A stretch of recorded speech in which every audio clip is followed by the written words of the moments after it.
ఇంటి మీద దాడి చేశారే. మా కరుణామయుడి కొంప మీద రాళ్ళు వేసినారే. జగన్ ఇంటి మీద దాడి చేశారా? ఎవరు? ఆ టీడీపీ వాళ్ళ? కాదు, జనసేన వాళ్ళ? లేదు. ఇంకెవరికైనా అన్న ఇంటి మీద దాడి చేసేంత ధైర్యము మన వైఎస్ఆర్సీపీ వాళ్ళే. ఏం మాట్లాడుతున్నావురా? ఏంది మనోళ్ళ? మన పులివెందుల పిల్లకాయని పట్టుకొని పోయి పొంగి పగల కొడతాం వాళ్ళదే. దాడి చేసింది మన పులివెందులే. ఏంది పులివెందులలో దాడి చేసింది? తాడేపల్లి ప్యాలెస్ మీదనా? కాదు. బెంగళూరు ప్యాలెస్ మీదనా? లేదు. మరి యాడరా? అన్న పులివెందుల ఇంటి మీదనే. ఇన్నాళ్ళు పులివెందుల పులి అంటూ డబ్బాలు కొట్టిన జనం ఇప్పుడు ఆయనపైన తిరగబడ్డారు.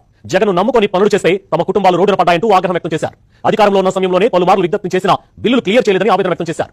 సొంత గడ్డపై సొంత పార్టీ శ్రేణులు తిరగబడడంతో జగన్ షాక్ తిన్నారు. ఇంకెప్పుడైనా పులివెందుల పులి అని చెప్పుకుంటే రోడ్తో కాకుండా దేంతో నవ్వుతారో జనం.